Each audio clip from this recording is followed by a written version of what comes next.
Dragon Ball is a long, expansive franchise, and with its massive size, there's bound to be a few storylines that fans don't really care for.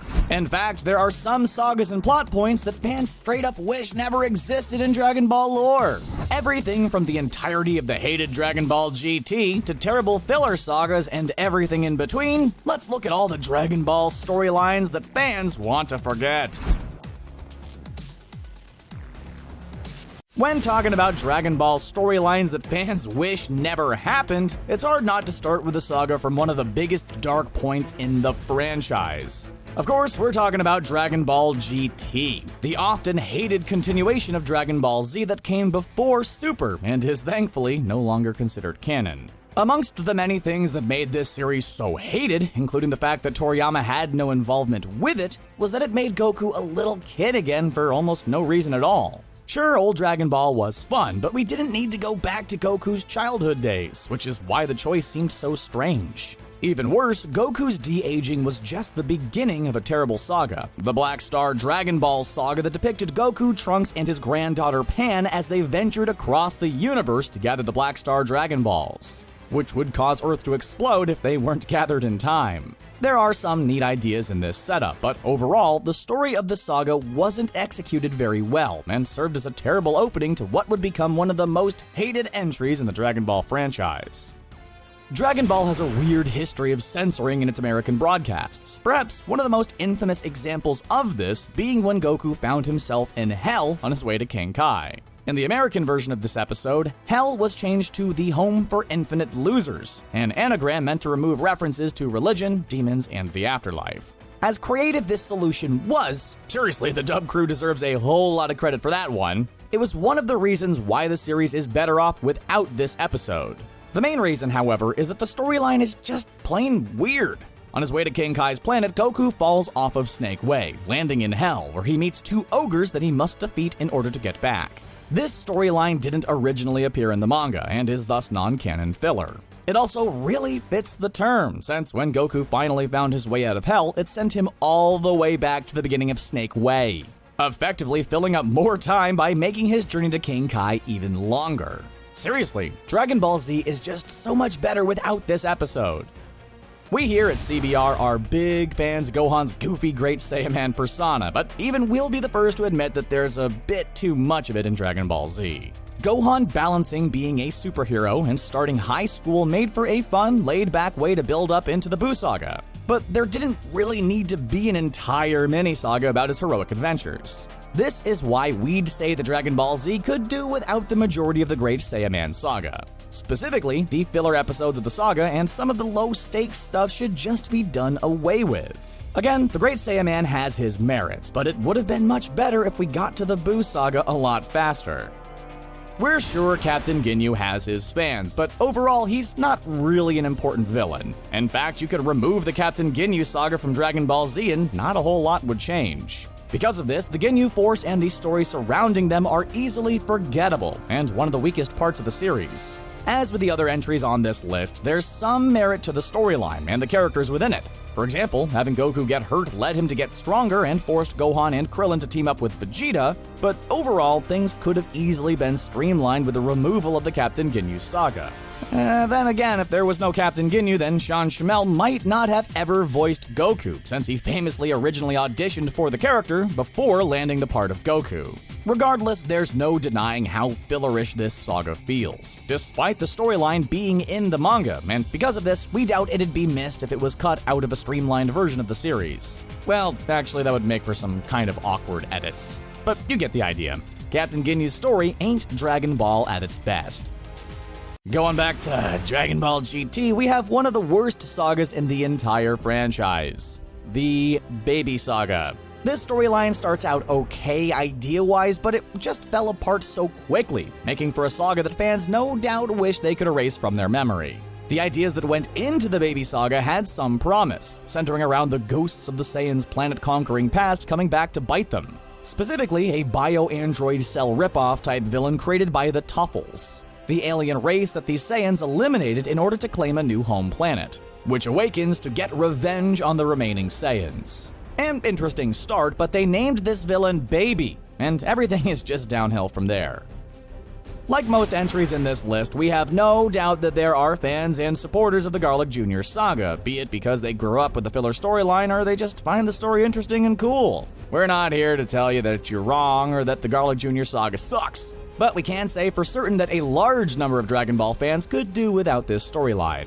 This is to say that it doesn't really have a place in the larger story, and is one of the only cases of a movie villain making their way onto the mainline series. It's not hard to see why fans don't care for the saga, since Garlic Jr.'s story and thirst for revenge were already explored in Dead Zone, so rehashing it for a filler saga didn't make for great storytelling.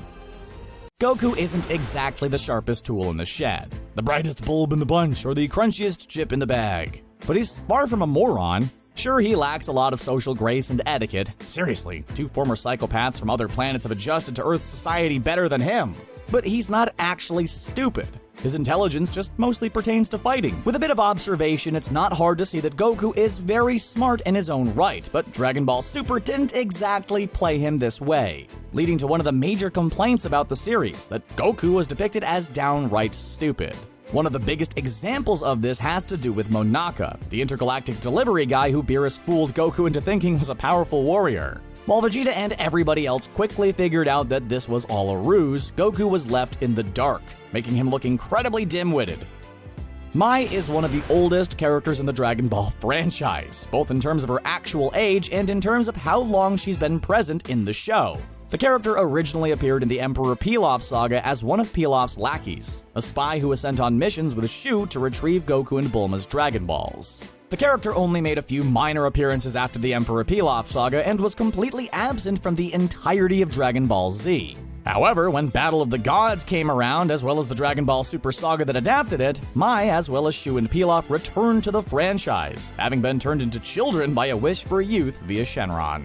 The resurgence of the character is fine enough, but then it was made clear that she and Trunks were being paired together, hinting towards a future relationship.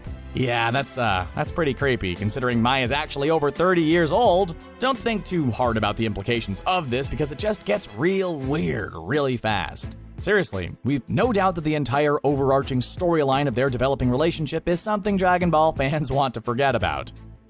Most of these entries, especially the GT ones, have some neat ideas going for them.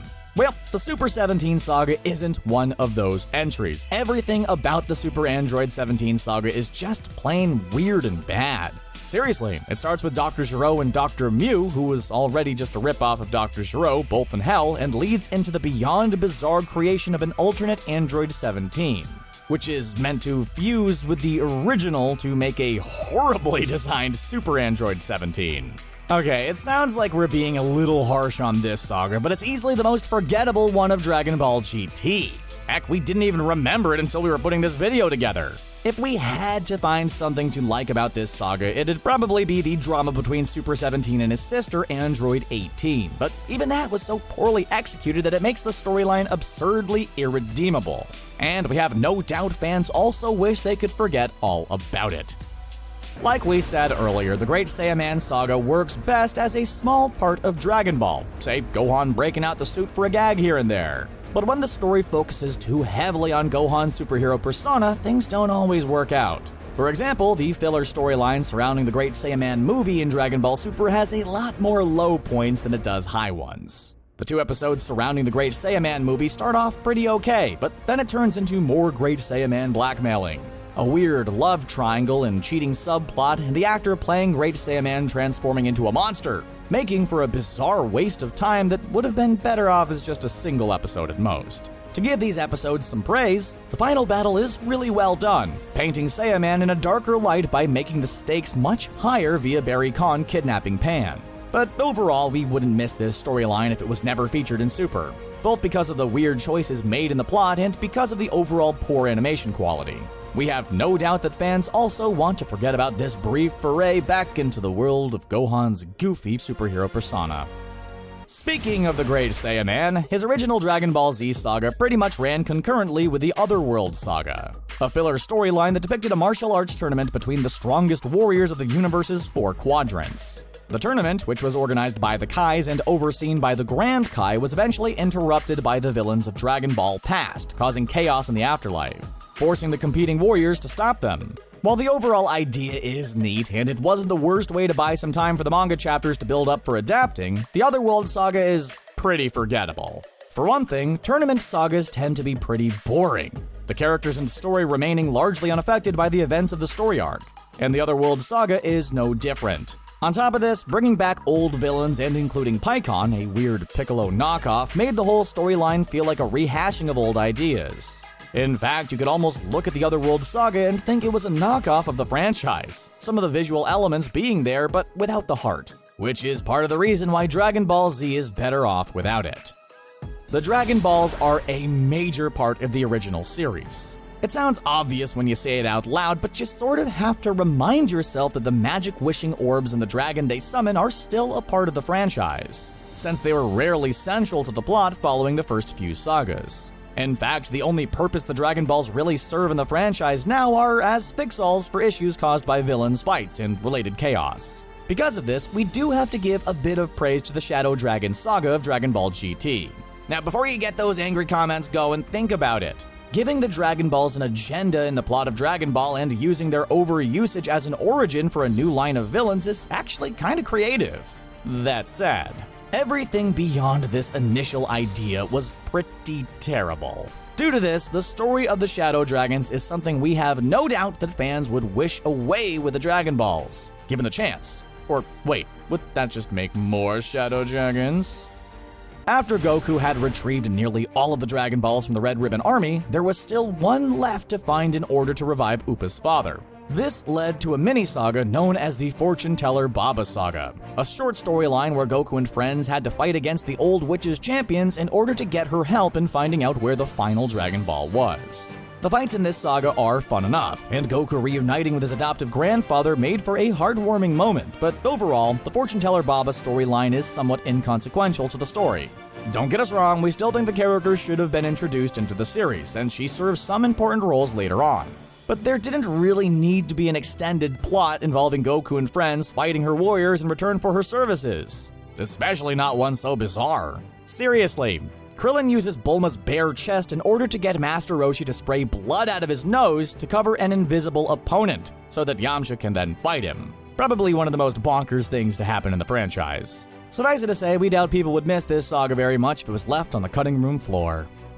You know what Dragon Ball fans love? Weird purple jello versions of their favorite characters. Of course, we're sarcastically referring to one of the weirdest miniature sagas in all of Dragon Ball, the duplicate Vegeta Saga. This storyline began with Trunks and Goten sneaking aboard Monaka's delivery ship and finding themselves on an alien world, leading Vegeta and Goku to go after them. This results in Vegeta getting attacked by a strange purple liquid that sucks all of his power and turns into a duplicate of him, which is actually voiced by the original English Vegeta voice actor Brian Drummond. The plot that unfolds is just plain weird, since Goku has to fight this duplicate Vegeta while the real Vegeta slowly fades away, sucking on an alien pacifier in an attempt to keep himself solid for a little bit longer. Some of it is funny, and seeing Drummond return to the series for a classic Goku vs. Vegeta fight makes for some entertaining content. But as a whole, the duplicate Vegeta saga didn't really need to happen. Seriously, this saga is just so bizarre. Why is duplicate Vegeta all purple, but his hair still changes when going Super Saiyan blue? We have no doubt that fans want to forget that this ever happened. Last, and sort of least, we have a brief storyline that's just plain gross to think about. Of course, we're talking about Master Roshi's training in preparation for the Tournament of Power. On top of doing some actual martial arts training, Roshi made it a point to learn to control his perverted urges. A rather noble cause that he probably should have worked on a lot earlier. The point of this training was to make sure that a beautiful opponent wouldn't distract him during any fights in the upcoming Battle Royale. Again, it's a good idea for the old turtle hermit, but the way he went about it was just plain gross. In order to de-pervertify himself, Master Roshi called upon the shape-shifting powers of Puar, whom he had transformed into an attractive woman that he'd used to attempt self-control with, something he failed to do at first. While this training did eventually help Master Roshi get over his weakness, it severely messed up that he just spent a whole bunch of time locked in an enclosed space assaulting one of his friends. Sure, it's better than training with an actual woman, but poor little Puar didn't deserve to be treated like that. Well, what do you think? Did we leave any forgettable sagas out? Are any of these storylines your favorites? Does Dragon Ball GT even deserve another chance? Let us know what you think down in the comments, and don't forget to subscribe to CBR for more Dragon Ball videos. Thanks for watching.